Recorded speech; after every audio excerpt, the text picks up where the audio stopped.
रामलला की प्राण प्रतिष्ठा के बाद आया एक लोकसभा का चौंकाने वाला सर्वे। देश की बदल गई सियासी समीकरण। क्या अब की बार केंद्र में बन सकती है बीजेपी की सरकार या अब की बार बनेगी महागठबंधन यानी इंडिया की सरकार? नमस्कार और आप देख रहे हैं पॉलिटिकल हिंदी न्यूज। आप सभी का ओपिनियन पोल 2024 में हार्दिक स्वागत है। जैसा कि आप सब जानते हैं कि 2024 अप्रैल मई तक लोकसभा चुनाव होने वाले हैं और हम इस वीडियो में लोकसभा चुनाव ओपिनियन पोल 2024 के बारे में बात करने वाले हैं। हम इस ओपिनियन पोल के माध्यम से जानने वाले हैं अब की बार देश का प्रधानमंत्री कौन बन सकता है। क्या अब की बार नरेंद्र मोदी तीसरी बार प्रधानमंत्री बनेंगे या अब की बार महागठबंधन यानी इंडिया की सरकार होगी। और मैं देश की जनता से पूछना चाहता हूँ कि अब की बार देश का प्रधानमंत्री किसे देखना चाहते हैं। क्या अब की बार केंद्र में प्रधानमंत्री नरेंद्र मोदी को देखना चाहते हैं या फिर अब की बार राहुल गांधी को प्रधानमंत्री देखना चाहते हैं या किसी अन्य नेता को अपना प्रधानमंत्री देखना चाहते हैं? कमेंट करके जरूर बताएं, क्योंकि जनता की राय लोकतंत्र को मजबूत बनाने के लिए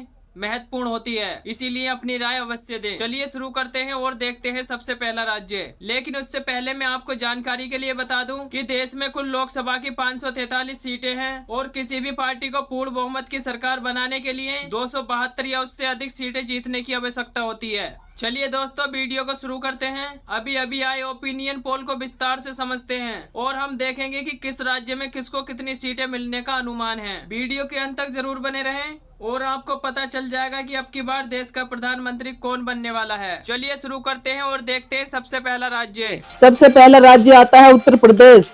उत्तर प्रदेश में लोकसभा की 80 सीटें हैं, जिसमें से बीजेपी के खाते में 50 जबकि इंडिया यानी गठबंधन के खाते में 35 लोकसभा सीट जाती दिख रही हैं। आमतौर पर ऐसा माना जाता है कि उत्तर प्रदेश जो पार्टी ज्यादा सीटें जीतेगी वही पार्टी केंद्र में अपनी सरकार बना पाएगी। क्या अब की बार आंकड़े कुछ उल्टे दिखाई दे रहे हैं? पूरे ओपिनियन पोल को देखिए और आपको पता चल जाएगा। अब की बार देश में सरकार बनने जा रही है। इसी के साथ यदि हम बात करें बिहार राज्य की, बिहार राज्य में लोकसभा की कुल 40 सीटें हैं। यहाँ पर भाजपा के खाते में 14 जबकि कांग्रेस यानी महागठबंधन के खाते में 26 लोकसभा सीट जाती दिख रही हैं। चलिए इसी के साथ हम बात करते हैं हरियाणा राज्य की। हरियाणा राज्य में लोकसभा की कुल 10 सीटें हैं, जिसमें भाजपा के खाते में 4 जबकि महागठबंधन के खाते में 6 लोकसभा सीट जाती दिख रही हैं। इसी के साथ यदि हम बात करें पंजाब राज्य की, पंजाब राज्य में लोकसभा की कुल 13 सीटें हैं, जिसमें भाजपा का खाता खुलने की कोई संभावना नहीं है। महागठबंधन के खाते में 5 अन्य दलों के खाते में 8 लोकसभा सीट जाती दिख रही हैं। चलिए इसी के साथ हम बात करते हैं गोवा राज्य की। गोवा राज्य में भाजपा में कांग्रेस के बीच बड़ी टक्कर देखने को मिल सकती है। यहाँ पर भाजपा के खाते में 1 जबकि कांग्रेस यानी महागठबंधन के खाते में भी 1 लोकसभा सीट जाती दिख रही है। चलिए इसी के साथ हम बात करते हैं असम राज्य की। असम राज्य में लोकसभा की कुल 14 सीटें हैं। यहाँ पर भाजपा के खाते में 9 जबकि महागठबंधन के खाते में 5 लोकसभा सीट जाती दिख रही हैं। यानी कि ये कहें असम राज्य में महागठबंधन को काफी नुकसान का सामना करना पड़ सकता है। चलिए इसी के साथ हम बात करते हैं छत्तीसगढ़ की। छत्तीसगढ़ राज्य में लोकसभा की कुल 11 सीटें हैं। यहाँ पर भाजपा के खाते में 5 जबकि कांग्रेस के खाते में 6 लोकसभा सीट जाती दिख रही हैं। चलिए इसी के साथ यदि हम बात करते हैं तमिलनाडु की। तमिलनाडु में लोकसभा की कुल 39 सीटें हैं।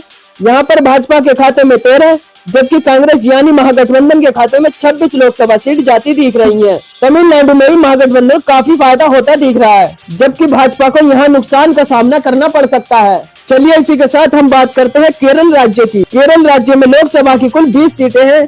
यहाँ पर भाजपा के खाता खुलने की कोई संभावना नहीं है। यहाँ पर भाजपा की लुटिया डूबती नजर आ रही है, जबकि महागठबंधन की यहाँ पर 20 सीटों में से 12 लोकसभा सीट जाती दिख रही है। जबकि अन्य की बात करें तो अन्य दलों के खाते में 8 लोकसभा सीट जाती दिख रही है। चलिए इसी के साथ हम बात करते हैं तेलंगाना राज्य की। तेलंगाना राज्य में लोकसभा की कुल 17 सीटें हैं।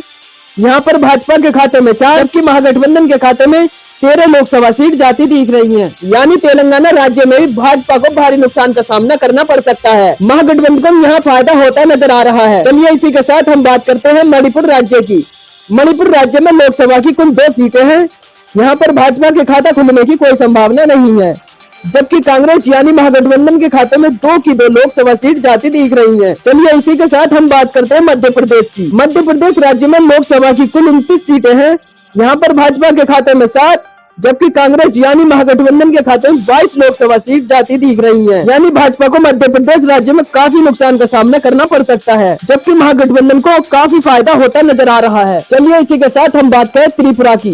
त्रिपुरा में लोकसभा की कुल 2 सीटें हैं। यहाँ पर भी भाजपा व कांग्रेस के बीच बराबर की टक्कर देखने को मिल सकती है। यानी भाजपा के खाते में 1, यानी महागठबंधन के खाते में भी 1 लोकसभा सीट जाती दिख रही है। यदि हम बात करें जम्मू कश्मीर की, जम्मू कश्मीर में लोकसभा की कुल 6 सीटें हैं। यहाँ पर भाजपा व कांग्रेस के बीच बराबर की टक्कर देखने को मिल सकती है। यहाँ पर भाजपा के खाते में 3, जबकि महागठबंधन के खाते में भी 3 लोकसभा सीट जाती दिख रही है। चलिए इसी के साथ हम बात करते हैं मेघालय राज्य की। मेघालय राज्य में लोकसभा की कुल 2 सीटें हैं। यहाँ पर भाजपा के खाता खुलने की कोई संभावना नहीं है, जबकि मेघालय की 2 सीट महागठबंधन के खाते में जाती दिख रही है। यानी कि मेघालय राज्य में भी भाजपा की लुटिया डूबती नजर आ रही है। चलिए इसी के साथ हम बात करते हैं अरुणाचल प्रदेश की। अरुणाचल प्रदेश में लोकसभा की कुल 2 सीटें हैं। यहाँ पर भाजपा व कांग्रेस के बीच बराबर की टक्कर देखने को मिल सकती है। अरुणाचल प्रदेश की 2 लोकसभा सीट भाजपा व कांग्रेस के बीच 1 सीट जाती दिख रही है। तो चलिए इसी के साथ हम बात करते हैं झारखंड की। झारखंड में लोकसभा की कुल 14 सीटें हैं। यहाँ पर भी भाजपा व कांग्रेस के बीच यानी महागठबंधन के बीच बराबर की टक्कर देखने को मिल सकती है। झारखंड की 14 लोकसभा सीटों में से भाजपा के खाते में 7, जबकि महागठबंधन के खाते में 7 लोकसभा सीट जाती दिख रही है। इसी के साथ हम बात करते हैं राजस्थान राज्य की। राजस्थान राज्य में लोकसभा की कुल 25 सीटें हैं। यहाँ पर भाजपा के खाते में 17, जबकि अन्य महागठबंधन के खाते में 8 लोकसभा सीट जाती दिख रही है। यानी कि राजस्थान राज्य में भाजपा को काफी फायदा होता नजर आ रहा है, जबकि महागठबंधन को यहाँ पर नुकसान का सामना करना पड़ सकता है। चलिए इसी के साथ हम बात करते हैं गुजरात राज्य की। वैसे तो गुजरात राज्य भाजपा का गढ़ माना जाता है, लेकिन आप सर्वे को देखिए और आपको पता चल जाएगा। गुजरात में लोकसभा की कुल 26 सीटें हैं। यहाँ पर भाजपा के खाते में 18, जबकि महागठबंधन के खाते में 8 लोकसभा सीट जाती दिख रही है। यानी कि गुजरात राज्य में भाजपा को काफी ज्यादा फायदा होता नजर आ रहा है। यानी कांग्रेस महागठबंधन को काफी नुकसान का सामना करना पड़ सकता है। चलिए इसी के साथ हम बात करें दिल्ली की। दिल्ली राज्य में 7 लोकसभा सीटें हैं। यहाँ पर भाजपा के खाते में 3, जबकि कांग्रेस महागठबंधन के खाते में 4 लोकसभा सीट जाती दिख रही है। चलिए इसी के साथ हम बात करते हैं हिमाचल प्रदेश की। हिमाचल प्रदेश में लोकसभा की कुल 4 सीटें हैं। यहाँ पर भाजपा व कांग्रेस के बीच बराबर की टक्कर देखने को मिल सकती है। हिमाचल प्रदेश की 14 लोकसभा सीटों में से भाजपा के खाते में 2, जबकि महागठबंधन के खाते में 2 लोकसभा सीट जाती दिख रही है। चलिए इसी के साथ हम बात करते हैं उड़ीसा राज्य की।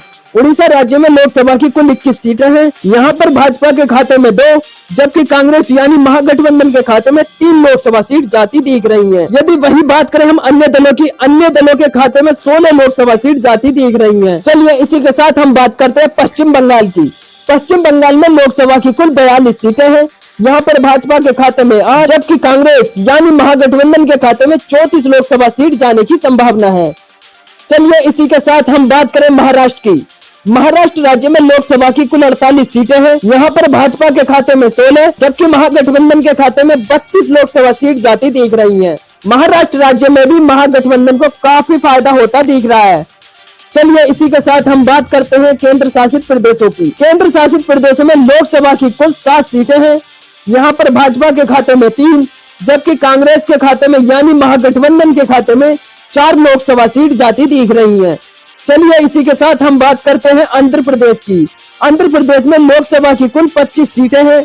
यहाँ पर भी भाजपा के खाता खुलने की कोई संभावना नहीं है। आंध्र प्रदेश की 25 लोकसभा सीटों में से महागठबंधन के खाते में 10, जबकि अन्य दलों के खाते में 15 लोकसभा सीट जाती दिख रही है। यानी कि इसमें भाजपा की लुटिया डूबती नजर आ रही है। इसमें आपने 543 सीटों का सर्वे विस्तार से जाना कि भाजपा के खाते में 204, जबकि महागठबंधन के खाते में 286 लोकसभा सीट जाती दिख रही है। चलिए यदि हम बात करें अन्य दलों की, अन्य दलों के खाते में 53 लोकसभा सीट जाती दिख रही है। इस ओपिनियन पोल के आधार पर हम कह सकते हैं कांग्रेस यानी महागठबंधन अपनी सरकार बनाने जा रही है। यदि आपने हमारे चैनल को सब्सक्राइब नहीं किया है तो प्लीज हाथ जोड़कर रिक्वेस्ट है हमारे चैनल को सब्सक्राइब कर ले, बेल आइकन को प्रेस कर दे। धन्यवाद।